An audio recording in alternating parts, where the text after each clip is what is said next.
Okay. So we're bringing back Betsy Tacy. Everybody's so excited. I know it.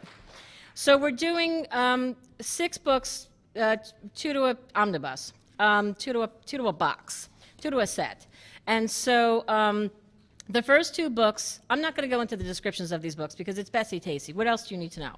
But what I do want to tell you is that the first 2 books are Betsy and Tacy's high school years, and this one has a foreword by Laura Lippman, and which I think is kind of cool because Laura says that there are 2 kinds of women: those who know these books, including Anna Quinlan and Bette Midler, and those who don't.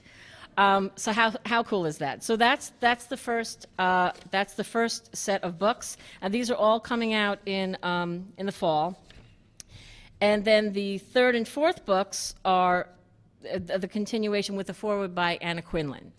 So, and then we have the next set, which is Betsy and the Great World and Betsy's Wedding. So I just think that everybody is so excited about this, and so are we. So very, very cool. And also Harper Children's has the Betsy Tacy books out as well. So we're jazzed. Bobby Brinson. Oh, I just have a thing. Hey everybody, how y'all doing? I am Bobby Brinson, and I'm the Senior Library Marketing Manager at HarperCollins Pubishers. And I am just very happy to talk to you today about some of the books that we have coming out. It's always funny, when we do these presentations, I always end up being the one that has to do a book that would be considered geared more towards the ladies as opposed to the gentlemen, no matter what presentation we've done. And so this one, of course, is no exception. So I am doing Shelf Discovery, the first title I'm talking about, by Lizzie Skurnick, which is out now. We do have copies, I believe, in the back. And she wrote a very lovely letter that's included. For those that may not know, Lizzie Skurnick is the executive director of Girls Life magazine. She's a columnist for Jezebel.com's Fine Line, which is where the book is based from, and it looks back at vintage YA literature. She's the author for 10 books for teens in the Sweet Valley High love stories. Her blog, Old Hag, was considered, or it was named Forbes' Best of the Web pick. And this book really does talk about a look back at the YA books that young girls loved when they were growing up. And it includes essays from various writers such as Meg Cabot and Laura Lippman. There's also a Q&A with famous YA authors. Just a personal story with me when I was growing up, and you know, when you were in school and you would have the book clubs and you'd have to order books and things like that. You know, I never really ordered the Judy Blooms and the Beverly Clearys and things like that, but you know, we were always inquisitive to find out what they were about. But the girls in my class were just they held onto those books like they were for dear life. It's like you could not know what was in those books. There was nothing, no, it was none of your business. You know, read your little G.I. Joe and do all of that, but this stuff is ours. And so they really kept it close to them. So it really truly shows that it really means a lot, even to women as they grow older. One of the things that she wrote in her letter, and I just had to read it just really quickly, she says, "A library, unlike a private collection, is by its very nature a hodgepodge of recommendations, both deliberate and unintentional. A place where serendipity triumphs over natural selection. A place where we must be alive to new ideas whether we want to be or not.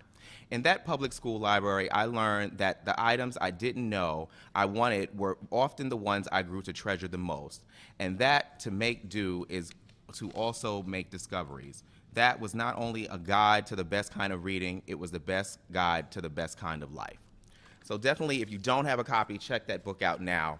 It's phenomenal. Can I just say one thing? Absolutely. Are you there, God? It's me, Bobby.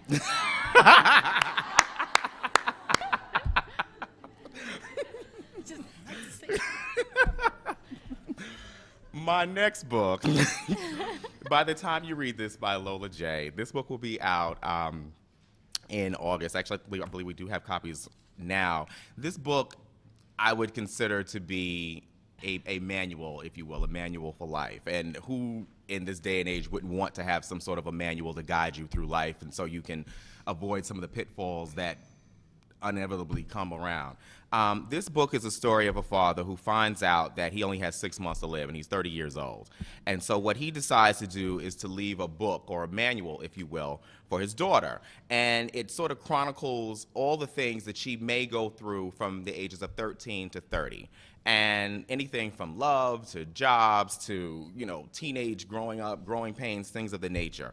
For me, this book really is the secret to remembering what matters most and to trying to avoid the pitfalls that sometimes you get swayed by.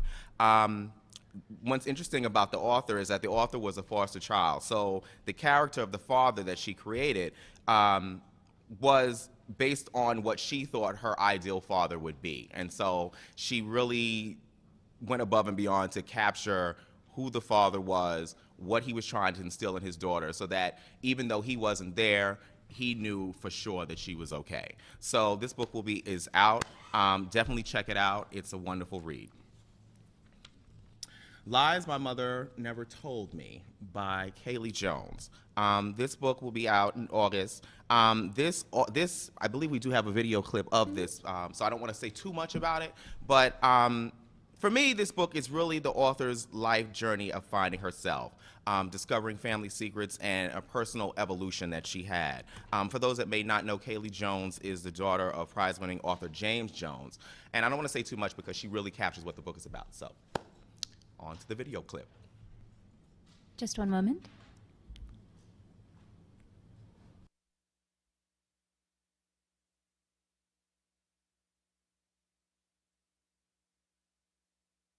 I didn't realize the enormity of the fame and of the people who lived around us until I pretty much went to college. And everybody I knew was on every reading lists in the 20th century literature classes. So it wasn't until after my father, James Jones, died that I really got a sense of how special and different my life had been. He had already written From Here to Eternity long before I was born. About 9 years before I was born, that book was published. When my mother was pregnant with me, he was writing The Thin Red Line.